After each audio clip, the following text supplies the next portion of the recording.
So Max, looking back on the defeat to Featherstone a fortnight ago, now that the dust settled, how do you reflect on the game? Yeah, we've looked at the game tonight. Obviously, it wasn't the greatest start, and I was a little bit disappointed with that because it was an area where I thought if we start well, we can potentially get them and be in a game and in that grind. And if we started well, that's where I was going to come away with the result.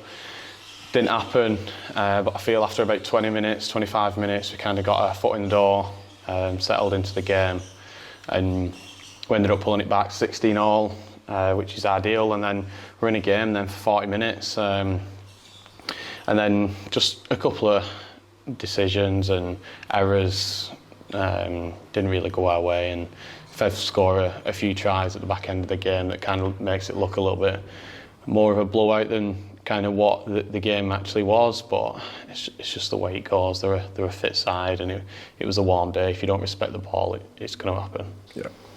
And on a personal note for you, you made your return after a month out. How did you find it in that game on your return to the side? Good. I enjoyed it. I don't really think Alan or myself was expecting to play as long as I did, but with injuries and things going the way that they went, it happened, and I felt good. I enjoyed it, and obviously it was a good test. Like I pulled up fine. There was no issues there. So yeah, all good. Yeah, and again, just touching on yourself there, you found yourself playing a bit of that utility role once again this season. A bit of back row, a bit of centre, a bit of loose forward. How have you been finding things? It's always the case. Me and Alan always sit down at the start of the year and say, look, I don't really want you to do that role this year. I want you to kind of nail down one position and kind of excel in that. But it never goes that way.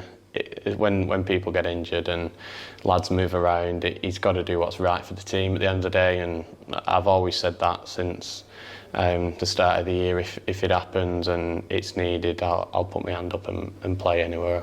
I don't mind. Yeah. And looking ahead to this Sunday's game now with Bradford, expecting a tough contest there? Yeah, no, it's always a tough contest, especially where on the pitch. I know everyone talks about it, but you only see from the results last year, it's never a blowout there. It's always a tight, close game. It's a small pitch. It's going to be a war of attrition, if they say. It's going to be a lot of middle's going to have a big say in the game. And they're a big set, and we've got to match fire with fire.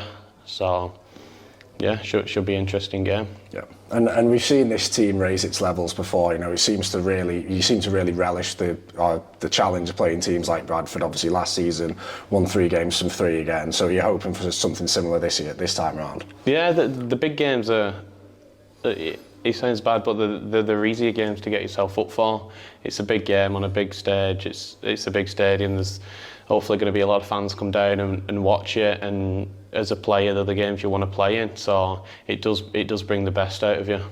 Yeah, and and we've welcomed one new face in Morgan, with another expected later this week in Jake. Is that a good thing for you as players, having those new faces coming in to help freshen things up? Yeah, definitely.